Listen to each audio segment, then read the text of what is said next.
Bueno, hola, hola a todos ustedes donde sea que estén en el mundo.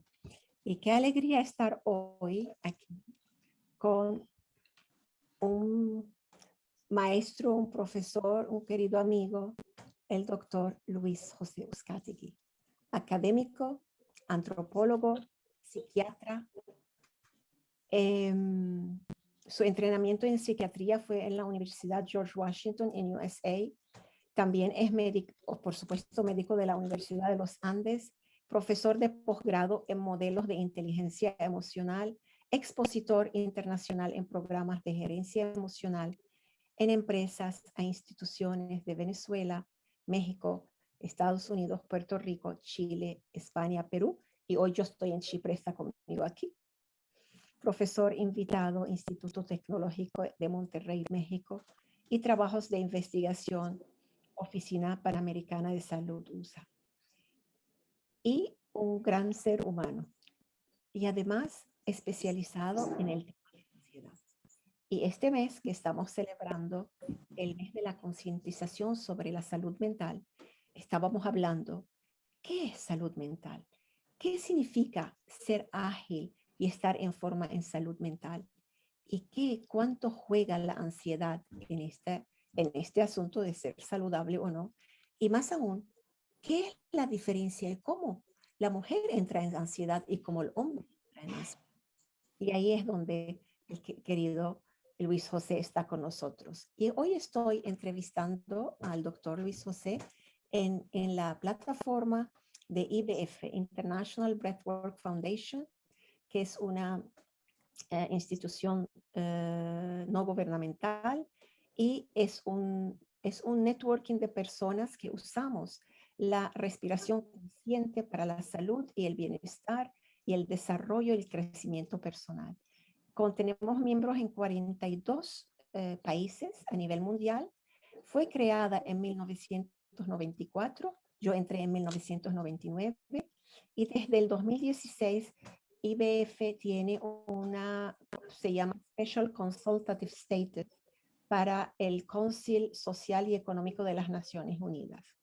En IBF apoyamos fuertemente los ODS, los Objetivos de Desarrollo Sostenible, y especialmente en los relacionados a la salud, porque tenemos varios productos y servicios para la salud, como la salud mental y física, como lo es en la respiración consciente para el salón de clase, respiración consciente para la recuperación de traumas, y también tenemos y estamos esperando la declaración de eso de el Día Internacional, el Día Mundial de la Respiración que acabamos de celebrar el 11 de abril.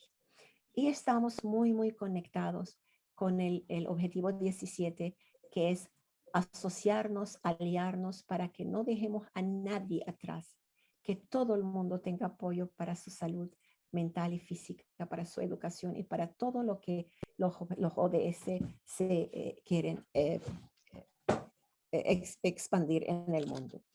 Y sobre todo trabajamos mucho para entender la importancia de tener un aire puro, que es algo muy vital e importante para toda la humanidad. Muchas gracias por estar con nosotros hoy y especialmente al doctor Luis José.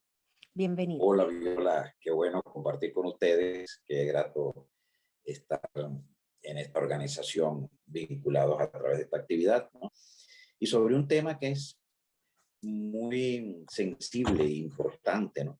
Casi podríamos decir que la salud mental es más importante que el petróleo, ¿no? Y más importante que el Big Data. Entonces, hace pensar, ¿no? Epa, ¿y de dónde se saca esa referencia? Más importante que el petróleo, más importante que el Big Data, que son las dos dimensiones más importantes que tiene la humanidad en este momento. Es que sin salud mental, dadas las circunstancias que estamos viviendo en el mundo con el coronavirus, que ha permitido entonces replantearse la importancia de la salud mental, es muy poco lo que se puede hacer en el mundo. Y lo que se hace tiene un riesgo que rápidamente se convierta en un factor o de destrucción o en un factor que va a disminuir las posibilidades para que millones de seres en la humanidad puedan tener y adquirir calidad de vida. ¿Por qué planteamos esto? ¿Por qué decimos esto? Porque la salud mental es indispensable en todos los seres.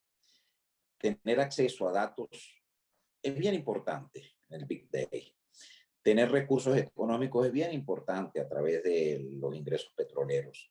Pero si no se tiene salud mental de una manera universal, es muy difícil que un individuo pueda tener salud física, pueda tener buenas relaciones laborales, buenas relaciones sociales, que entre en un mundo en el cual pueda generar creación de valor para los demás.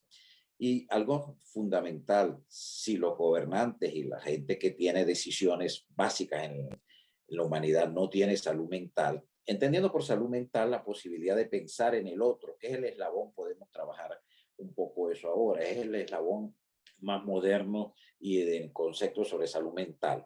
Si ese individuo que tiene ese poderío, tanto de político, económico, no tiene esa capacidad de entender al otro, sino vive en función de sus intereses muy personales, su manipulación, su dimensión ególatra, pues las cosas pueden generar graves tragedias y lo estamos viendo en el mundo. Bueno, Viola, cuando nosotros hablamos de salud mental hay una referencia también interesante que es cronológica, ¿no? En el año 1946, la Organización Mundial de la Salud planteó que qué determinante era empezar a tener el concepto de salud en general.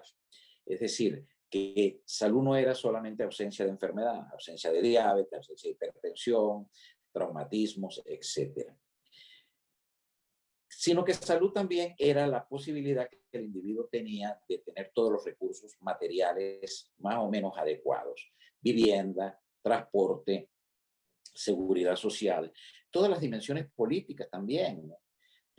Poder tener credibilidad en las instituciones judiciales, policiales, etc.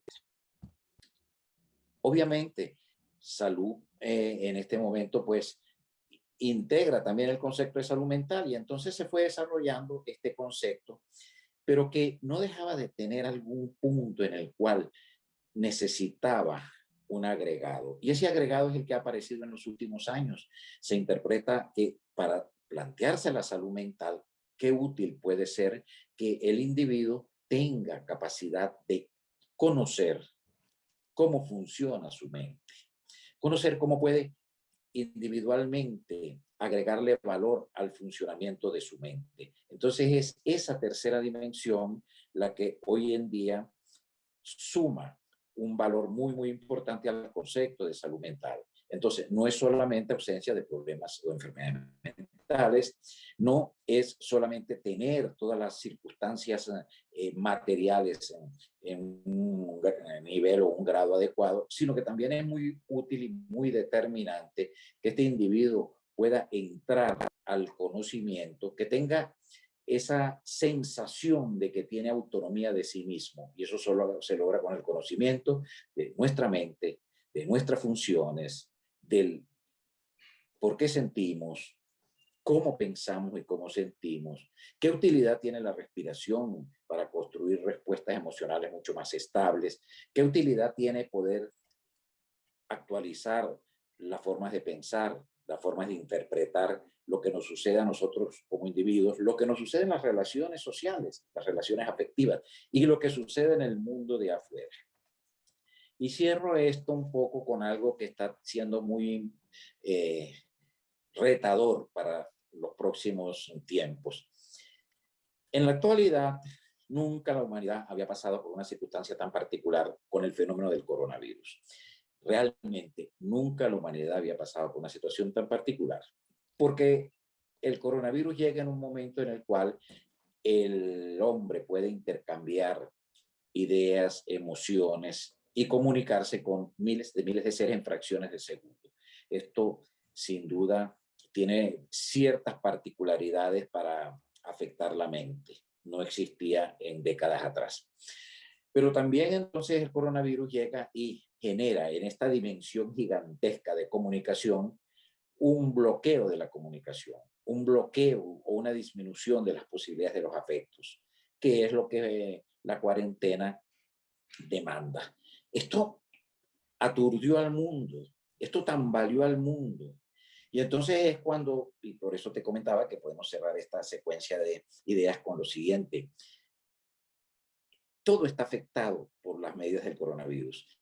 El mundo material está afectado, hay menos ingresos, hay menos posibilidades de interaccionar, hay limitaciones de todo tipo, como por ejemplo de trasladarse, recreativas. El mundo social, claro que está aturdido, que más que la ruptura del apego, de las dificultades de poder estar activando esa dimensión maravillosa de los afectos. Entonces, ¿qué es lo que le ha quedado al ser como reto? Algo muy novedoso. Poder ser dueño de sí mismo a través de sus ideas y sus pensamientos.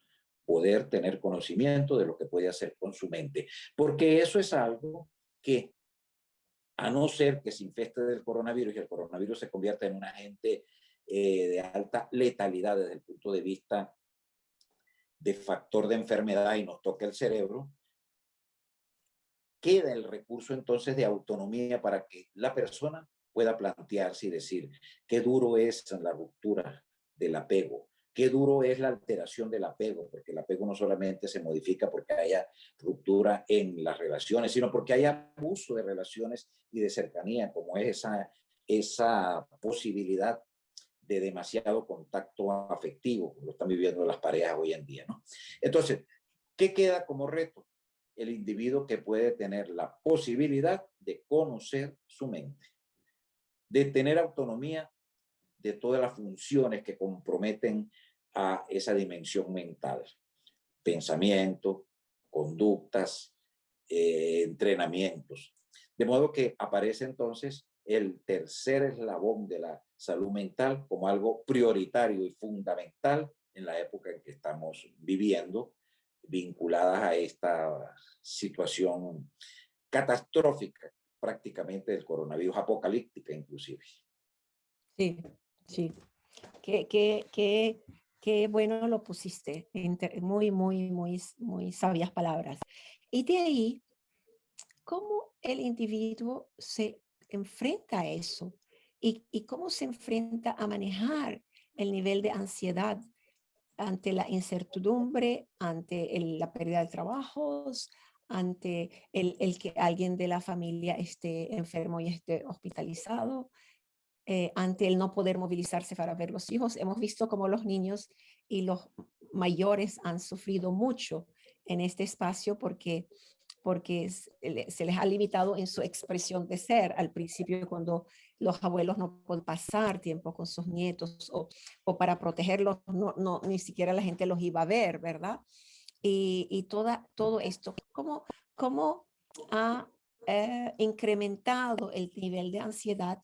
Y luego tú me decías en una conversación hace unos días la importancia de entender cómo la mujer genera ansiedad o lidia con su ansiedad y cómo el hombre lo hace y cómo tantos hogares están confrontados a vivir en pequeños espacios donde algunos han tenido que dejar sus hogares, ir a vivir con hermanos o con hermanas o con los padres. Entonces, háblanos un poco el mundo de la ansiedad. No es que no lo sabemos por carne propia, pero háblanos un poco de esto y luego cómo las mujeres y los hombres lo experimentan. Claro.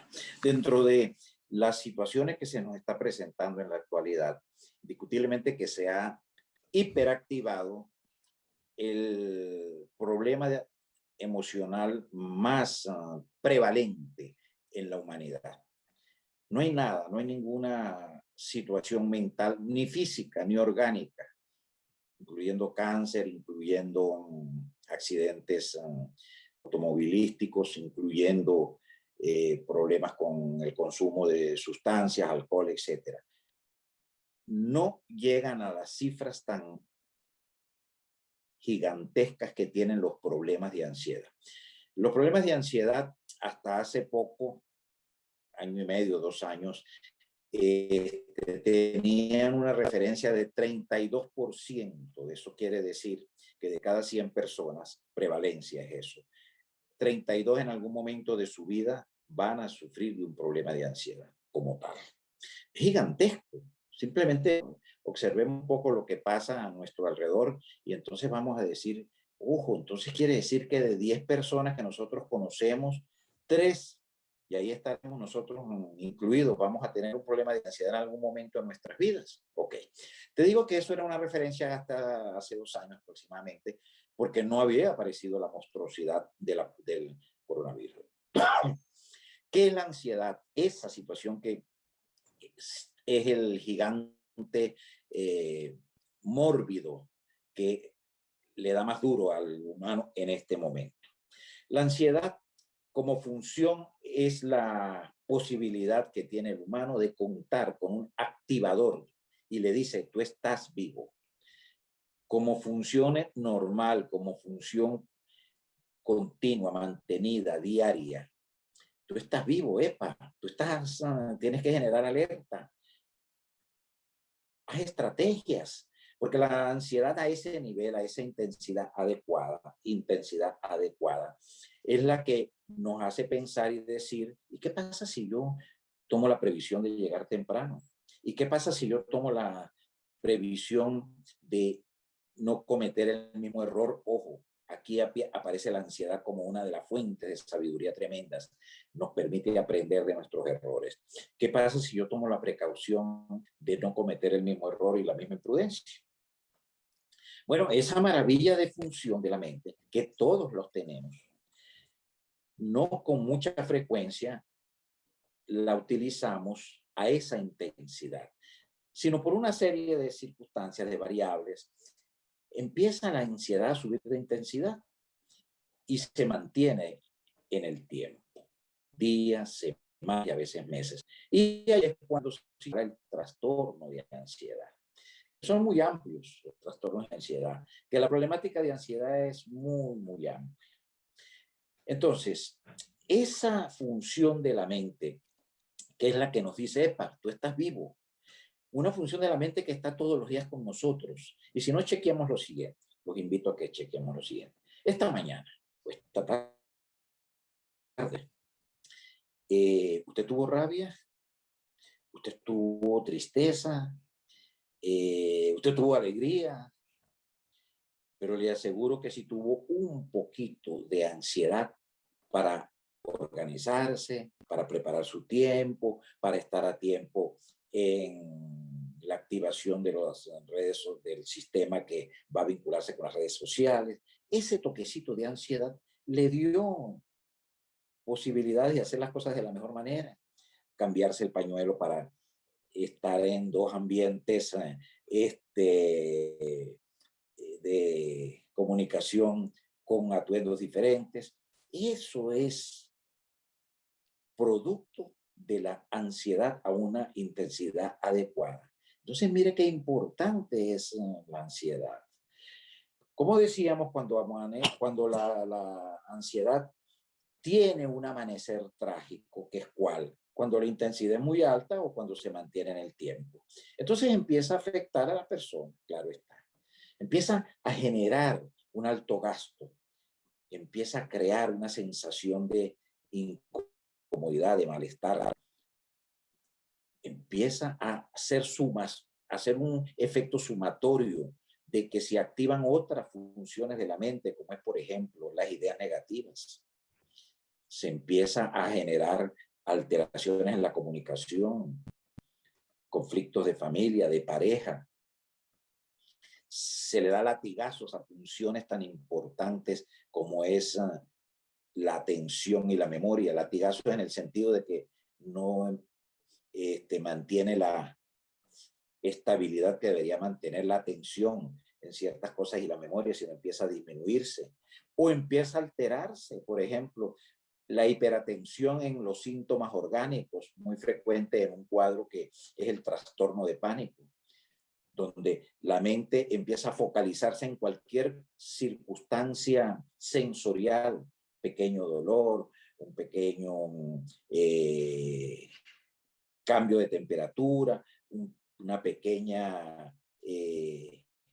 movimiento no adecuado, la mente lo interpreta ya con criterios catastróficos. Estoy enferma, me voy a morir, tengo una enfermedad grave.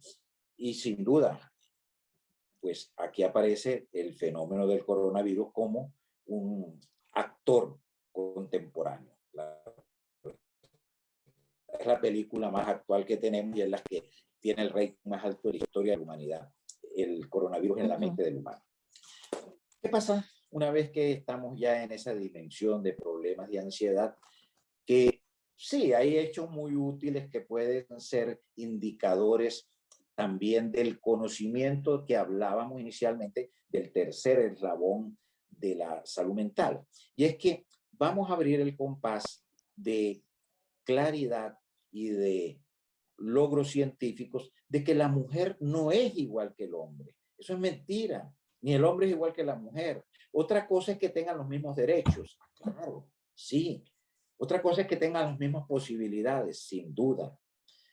Otra cosa es que tenga la misma dimensión para posicionarse socialmente, culturalmente, intelectualmente, económicamente, sí. Pero hay una serie de elementos biológicos que sin duda nos dan cierta particularidad. Y entonces es allí donde aparece la posibilidad de reflexionar un poco en cómo la activación de la ansiedad en la dimensión femenina es diferente a la dimensión masculina. Nos encontramos con para la mujer es muchísimo más fácil manifestar sus circunstancias de ansiedad, plantearlas, comunicarlas. Para el hombre es mucho más difícil manifestar sus síntomas de ansiedad. Esto nos hace pensar rápidamente en lo siguiente. ¿Será que la mujer conoce mejor la ansiedad que el hombre? ¿Será que al hombre le cuesta mucho detectar la ansiedad? Y como le cuesta mucho detectar la ansiedad, sin duda siempre va a andar con una pata coja. ¿Y es cuál? Que tiene que buscar otros elementos para ajustar su ansiedad. Ahí está la agresión, ahí está el machismo, ahí está la prepotencia de la masculinidad, ahí está la subestimación que muchas veces tiene del mundo femenino. ¿Por qué? Porque ansiedad en intensidad no adecuada y por un tiempo mantenido es que es un hervidero interno de desasosiego, de aturdimiento, de incertidumbre, de preocupación, que está muy vinculado al modelo tradicional del estrés. Y entonces ese individuo que le cuesta expresar esas manifestaciones de su mente, pues busca otros elementos de interacción en el mundo social para expresarlos y entonces se agarra a veces de los peores, como por ejemplo los que señalábamos anteriormente. Ojo, eso no quiere decir que es que eso es típico del hombre, no, la mujer también puede tener esa opción de utilizar esas máscaras para expresar la ansiedad, claro que sí, pero es lo que se conoce en la actualidad de que hay una disposición de la mujer manifestar con más facilidad las emociones y es capaz de decir, no, no me siento bien. Qué difícil es resolver esta situación de mis seres queridos. Porque hay una condición que está allí implícita en la naturaleza de la mujer, que es la maternidad. Y decimos que es una condición que está implícita es porque la posibilidad de una mujer tener, la posibilidad de una mujer tener a otro ser 9 meses en sus entrañas, eso nunca lo puede entender el hombre. Eso solo lo podrá entender la mujer. Independientemente de que tenga maternidad o no tenga, pero tiene esa dimensión psicológica. Bueno, sobre esta realidad, pues también es muy interesante que empecemos a estudiar, y hay muchos trabajos y estudios sobre eso, de cómo se puede entonces evaluar la ansiedad en un grupo vinculado con una calificación sexual y en otro grupo. Sí. Excelente. Y yo me quedaría horas y horas escuchando y aprendiendo y conectando, ¿verdad? Conceptos y otras, como tú bien dijiste, cómo está conectado con el tema del estrés y la diferenciación, que es estrés y que no es estrés y todo esto. Ahora, hoy, en este mes de mayo que estamos, como siempre en nuestro trabajo, estamos muy conscientes, ¿verdad? Cómo estar en forma en la salud mental. Y yo soy una que utilizo lo que trabajo, lo utilizo para mí. Así que yo ya nunca vivo mis ansiedades o mis penas a solas. Ya aprendí mi lección y a eso me llevó en mi juventud al mundo de las adicciones y luego me tomó mucho tiempo salirme de ellas. Hoy en día yo utilizo todo lo que puedo tener en mi haber, como dice el profesor Nosrat Peseshkian, el que creó la psicoterapia positiva, dice que positivo viene del latín que es positum, y positum quiere decir lo que está dado, lo que está ahí. Y todos nosotros tenemos ahí habilidades, capacidades, dones para poder resolver un montón de cosas.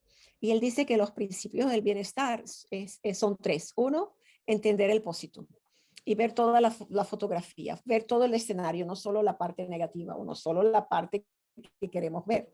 Y que el segundo principio es el principio del estar en balance, que lo queremos, pero que la vida, entonces explican el modelo de balance entre todas nuestras dimensiones y dice, la vida nos va a sacar de balance, entonces aprendemos y volvemos al balance, hasta que la vida nos saque otra vez de balance. Y el tercer principio dice que cuando la vida nos saca de balance, usamos nuestro opósito en la medida de lo posible. Pero cuando ese reto es mayor que nosotros, vamos al tercer principio, que es el principio de la consultoría. El consultor a otro que es especialista o que sabe más de esta historia por la que yo estoy pasando, para que me apoye a engrandecer mi posición y poder aprender, porque este reto es mayor a lo que sé, a lo que soy. Y por eso yo sigo estas pautas, ¿verdad? Cuando algo me pasa, ya chequeo conmigo misma, voy a mi respiración consciente. Tengo la fortuna de vivir con mi marido, que es terapeuta, trabajador de la respiración, y ahora mi hermana también. Pero cuando ya no puedo, al tercer día, al quinto o al séptimo, ya yo estoy llamando a mi psicoterapeuta o a un profesor o a un colega que hacemos la supervisión pero ya yo aprendí nunca más recrearme en mis dolores, en mis penas, en mis vergüenzas, en mis ansiedades, todo esto. Y eso es lo que quiero pasarles a ustedes hoy y siempre en mi trabajo. Y hoy estamos hablando de la ansiedad en estos tiempos, porque tú dijiste, hace 2 años estaba en el 32%. Yo me imagino cómo ha subido en estos tiempos de que el mundo ha variado. Y también el tema de la importancia de tener claridad de lo que significa la respiración, no solo como una función automática de nuestro organismo, sino la conciencia sobre la forma como podemos respirar para poder aguantar, para poder alinearnos y lidiar con la ansiedad, al menos hasta poder pedir ayuda. A veces nos puede ayudar mucho para alinearnos otra vez. Yo, por ejemplo, cuando estoy expuesta a ella, que diferentes momentos donde estoy expuesta a la ansiedad y hago lo de la respiración consciente y conectada y me acompaña a regular también los pensamientos negativos, muchas veces me alineo, pero las veces que no me alineo, me da un chance para poder pedir ayuda, hacer la llamada telefónica, a pedirle a mi hermana que me apoye, a X o a quien sea que yo necesito. Entonces, quiero hacer este link ahora que, por cierto, ¿nos puedes decir cuáles son las cifras ahora o está totalmente fuera de alcance las cifras de cómo ha subido los niveles de ansiedad en nosotros, en el mundo? Porque decías que Sí, era... eso en este momento es imposible, Viola, porque todos estos estudios para que tengan credibilidad, pues los hacen grandes organismos internacionales. Por ejemplo, la Organización Mundial de la Salud apenas están haciendo alertas de que perciben que las cosas se han desbordado, pero sin Sí, duda deben estar muy por encima. sí, porque Igualmente, lo vimos en la violencia en los hogares, lo vimos con la violencia con los niños, o sea, todo eso es generado por ansiedades no manejadas, ¿verdad? claro, inclusive cosas muy interesantes. Hay nuevas formas de ansiedad. Dentro de poco van a haber nuevas clasificaciones dentro de los programas de ansiedad, dentro de los paquetes de los trastornos de ansiedad. ¿Por qué? Porque el fenómeno del coronavirus, el fenómeno de la reclusión, todas estas dimensiones que han aparecido, ¿no? Como por ejemplo en el imaginario, el humano, en su imaginario colectivo, el humano ha activado los elementos terroríficos de la enfermedad y de la muerte, ha activado estas dimensiones inconscientes históricas que todos traemos de la peste. Bueno, esas son referencias que van a tener eh, algún registro en los nuevos comportamientos de ansiedad, claro está, ¿no?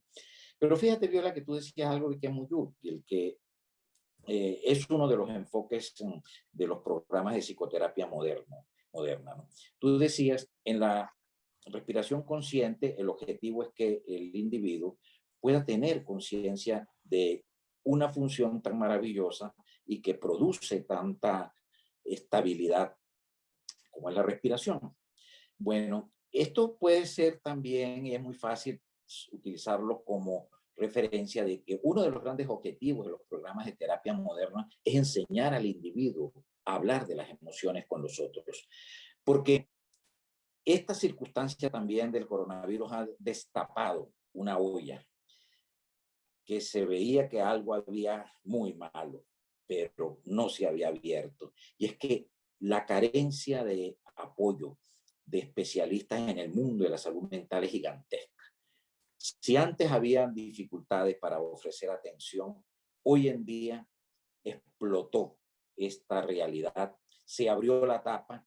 Entonces, esto también ha hecho acelerar rápidamente que hay que pensar en estrategias que van allí latentes, pero que se han acelerado. Bueno, estas estrategias hay que enseñar al individuo a dialogar, porque es que no hay capacidad para que los humanos puedan, no hay capacidad de profesionales, ni física inclusive, ni tecnológica. Ahorita podemos hablar un poco de eso, lo tecnológico, para que el humano reciba ayuda y apoyo en salud mental. Entonces hay que crear grandes programas de información y de educación, como enseñar o permitir al individuo que aprenda a cómo compartir emociones.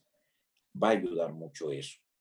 Porque mientras se empieza a buscar el terapeuta, el especialista o el que puede apoyar, que nunca lo va a encontrar por las limitaciones gigantescas que hay países en el mundo donde, sobre todo los que en vía de desarrollo, la relación entre necesidad de individuos con problemas, por tener problemas en salud mental y profesionales, es tan grande que no se puede ni proyectar.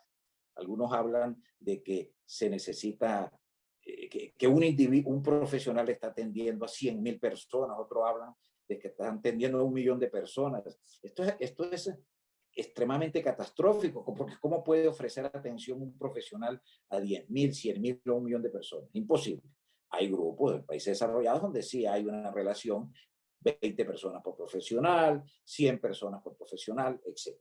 Bueno, muy oportuno no solamente enseñar a respirar, sino enseñar a pensar, que el individuo puede entender qué pasa en su mente, cómo genera trampas su propia mente, cómo puede esto mejorarlo. Por ejemplo, qué importante es que el individuo aprenda a aprender de sus errores en una estrategia precisa, concreta. De modo que es un universo maravilloso que está pues planteado inclusive como reto hoy en día, que nos lo abre el azar, y el azar es un poco desgraciado, que es el fenómeno del coronavirus.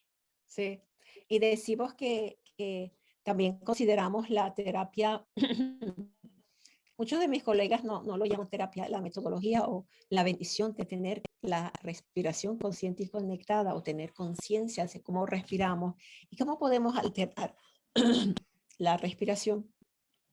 Eso trabajamos siempre en los dos niveles, porque al llegar a gestionar y aprender cómo respirar más conscientemente, también aprendemos a captar, a catch, a agarrar los pensamientos negativos que están ahí, alterando nuestro sistema de alineación, porque funciona como una terapia somática, lo que no solo lo entendemos a nivel terapéutico, lo que me pasó en mi caso sería la muerte del padre, la pérdida de los países, el aprendizaje de nuevos idiomas, el desarraigo, el todo eso, sino cómo yo he guardado esto en mi cuerpo y dónde lo he guardado, cómo afecta mi postura, cómo afecta mi voz, cómo afecta la forma como respiro, cómo miro, cómo me escondo, cómo me enfrento y sobre todo cómo cuando una vez que lo sienta en mi cuerpo, a través de las sesiones, es que también me da como el coraje de saber a nivel sensorial, no solo de entender a nivel mental y captar a nivel emocional,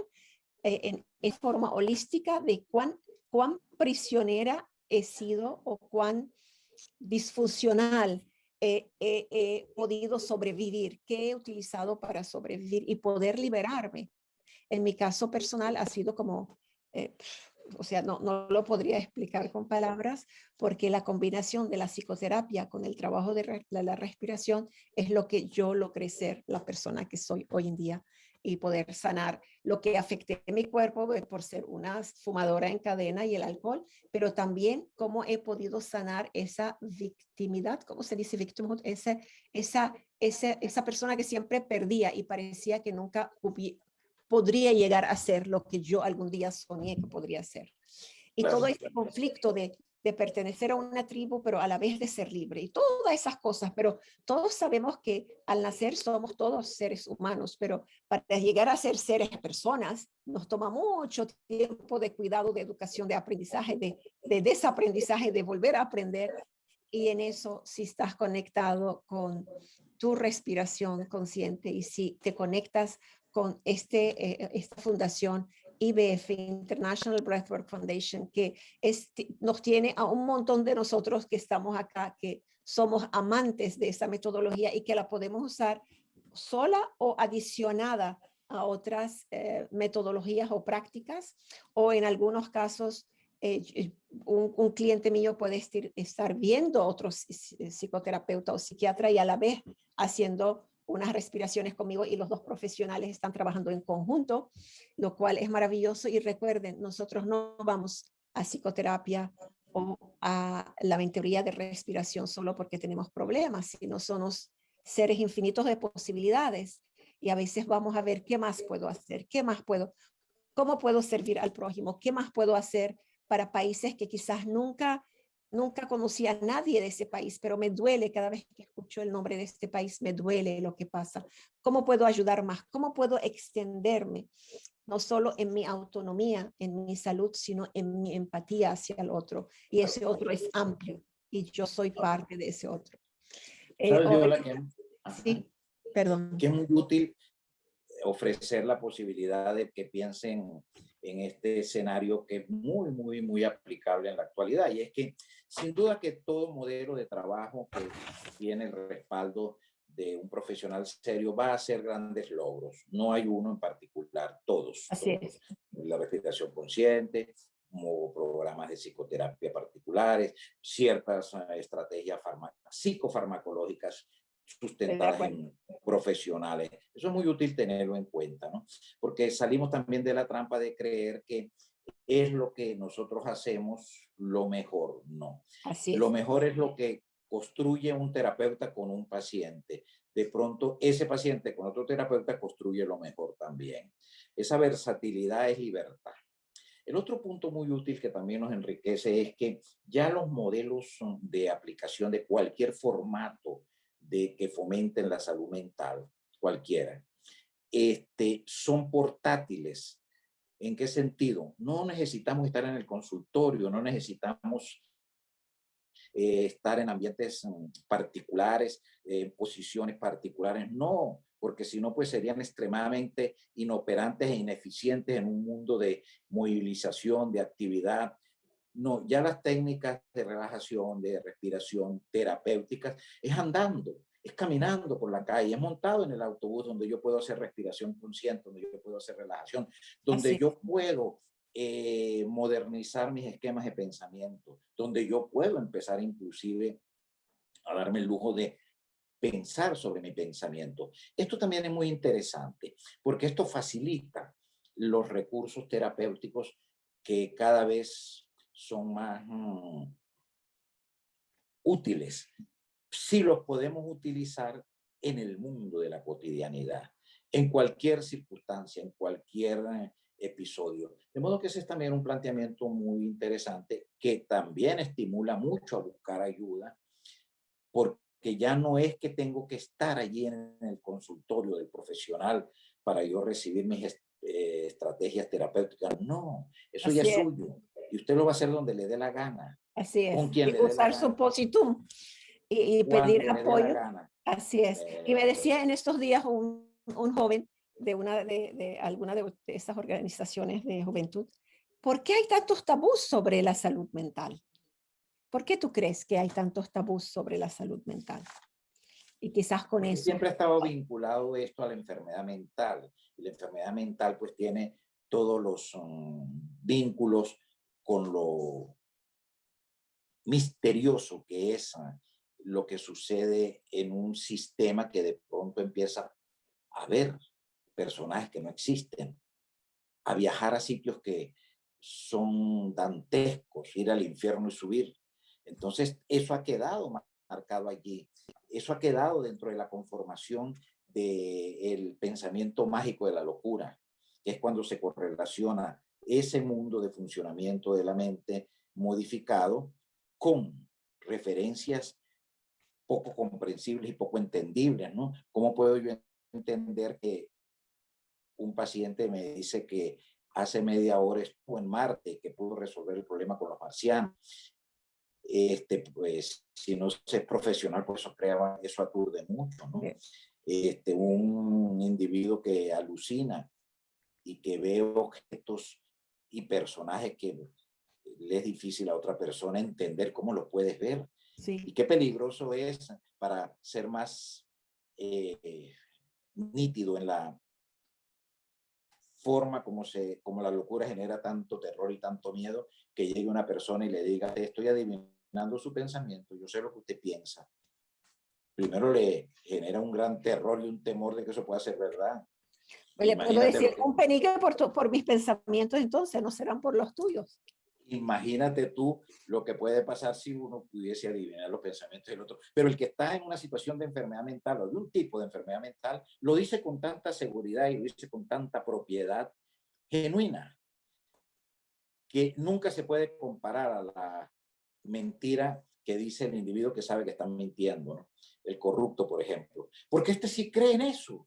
El otro está claro de que tiene riesgo de que lo descubran. Este no necesita que tener temor de que lo descubran, porque es que está convencido que puede adivinar el pensamiento. Y dígame si cuando hace un registro, obviamente, producto de su patología, acierta en algo.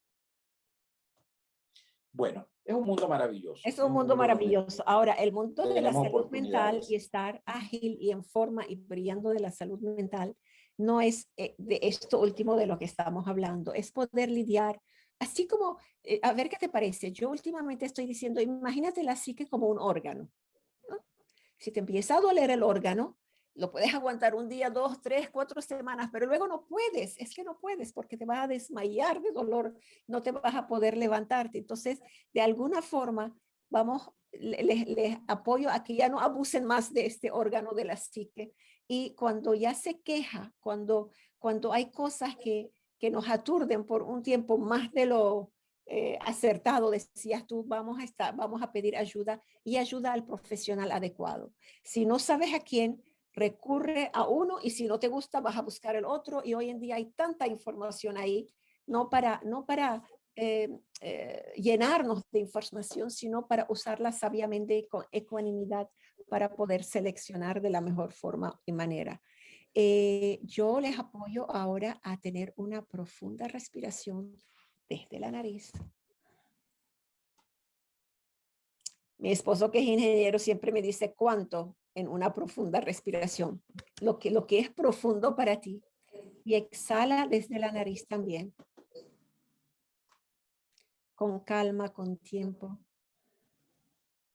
Y te agradecemos muchísimo que hayas estado con nosotros en esta conversación y espero poder contar con Luis José en otra conversación, a ver si hacemos más conversaciones sobre estos temas fascinantes de lo que es la salud mental. Y aunque sabemos que todos nosotros tenemos nuestras sombras y hemos experimentado algún rincón de esos infiernos, sabemos que contamos con tantas cosas hoy en día para poder respirar la vida, honrar la vida y saber que mientras que hay respiración hay vida y mientras que hay vida hay infinitas posibilidades de ser, de existir, de brillar con amor, con empatía y de dar nuestro mejor servicio a la humanidad y al globo. Muchísimas gracias otra vez, José, por Bueno, estar Viola, aquí. qué gusto. Un abrazote muy grande para ti. Gracias. Que nos veamos personalmente y nos lo demos. Okay, y muchas gracias otra vez a esta infraestructura, a esta plataforma tan hermosa, la IBF, por abrir este espacio para nosotros. Chao, chao. Hasta la próxima.